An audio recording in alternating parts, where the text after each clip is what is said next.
So first thing we're going to be talking about here in electromagnetic induction is motional EMF.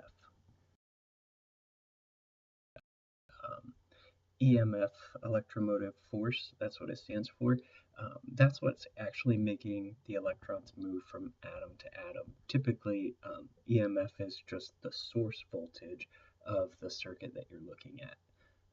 The term voltage, sometimes it can mean the same thing as EMF, but really it's more general and you can kind of apply it in different ways. Like if you're talking about voltage drop between different points of the circuit. So just remember that EMF, the electromotive force, is kind of the source. It'd be like the total, maybe. We're going to look at this bar, and the figure below it has a length L, and it's moving at a speed v off to the right of the page in this magnetic field B, which is directed into the page. So the field, magnetic field, is going to exert a magnetic force on the electrons that are in the bar. So we know that that force is F equals QV V cross B. So if we use right-hand rule, then we can see that the V cross B part is directed which direction? Let's see. So remember, index finger points with V, so off to the right. Middle finger points into the computer screen because the magnetic field is into the page. So where's your thumb pointing now? It should be pointing up. So the V cross B vector points up. But since the electrons are negatively charged, we do the opposite. So the magnetic force acting on electrons would be directed down. So down your computer screen. So as a result of that, electrons are going to move to the bottom of the bar. So if all the electrons in this bar move down, well, not all of them maybe, if the electrons are moving down to the bottom of the bar, that leaves the top bar kind of vacant of negative charges. So the top of the bar is going to wind up positively charged. So if the bottom of the bar is gaining all these extra negative charges, all these extra electrons, it's going to wind up with an overall negative charge.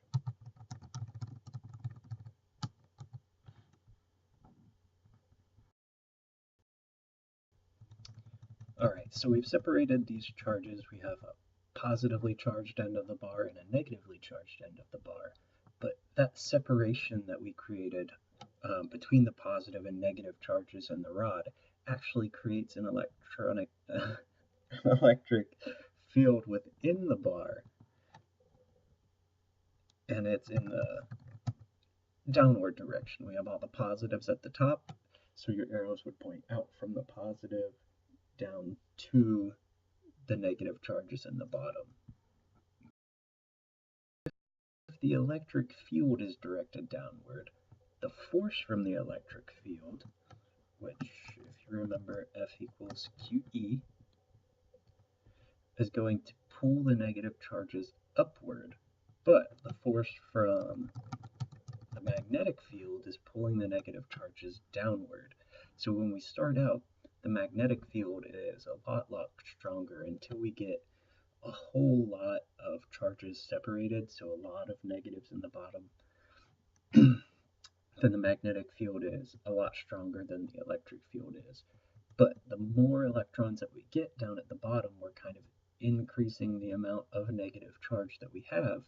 The electric field becomes stronger and stronger and stronger the more negative charges it gets.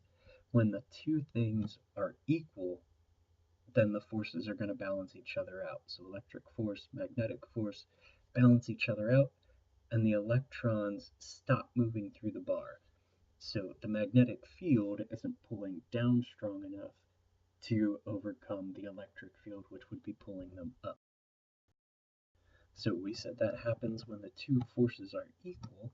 So F sub E, our electric force, is going to be equal in size but opposite in direction to our magnetic force. So Fe equals negative Fb.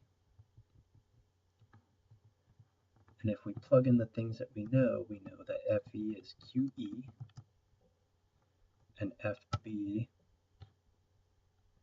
is QV cross B.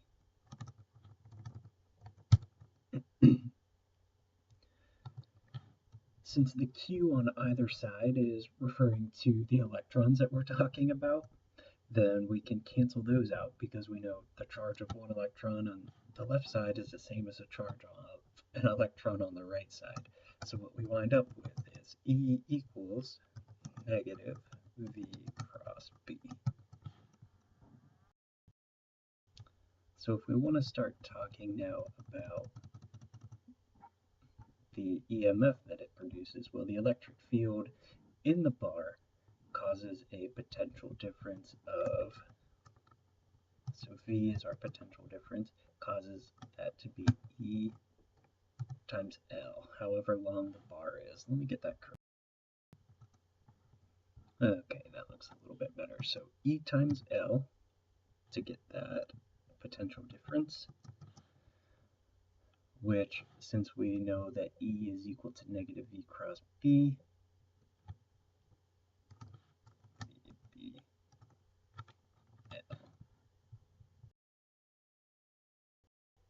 since the EMF is not a vector, it's just a scalar, we don't have to worry about that pesky little negative sign. We can just say that the size or the amount of EMF that we have is E times L or VBL. So if this bar that we had is sliding along metal rails, like in this picture here, then it's making a closed circuit. So everything's made out of metal, so the current is able to flow all the way through. In this case, the way that it's set up, the current would be flowing counterclockwise. So up the bar and then around the metal rail back to the bottom of the bar. And that's what we're going to call an induced current.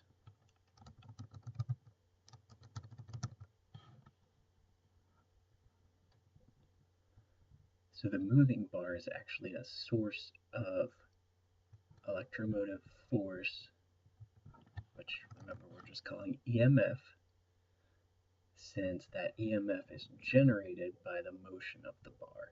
So the force that we have here,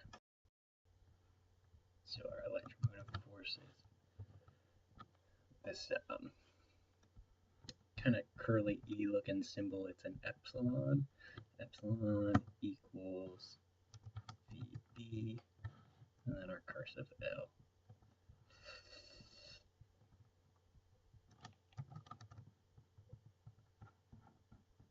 Go back down. There it is.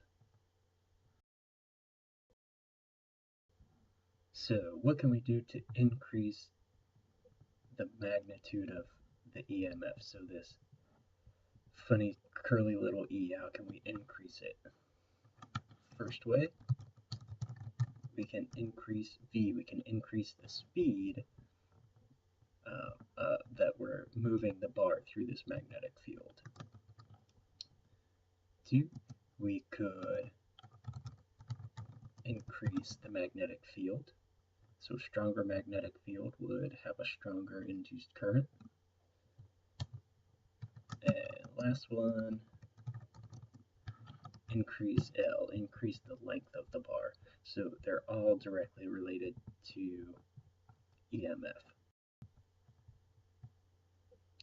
So one quick example, and that'll do it for this video here.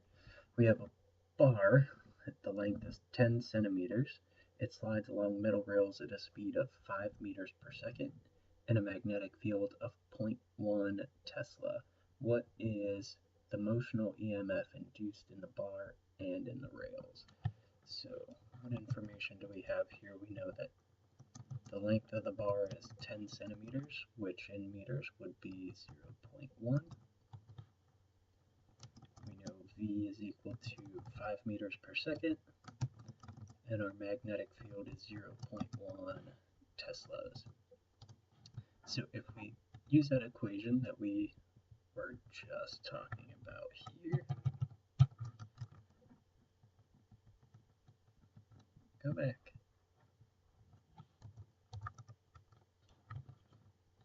Then we just have to plug in the things that we know. So V is 5 meters per second.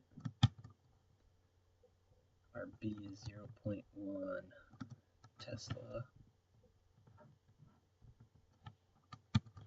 And our L is 0.1 meters.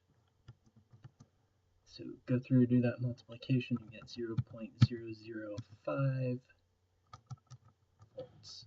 So the EMF induced under those conditions is 0.005 volts.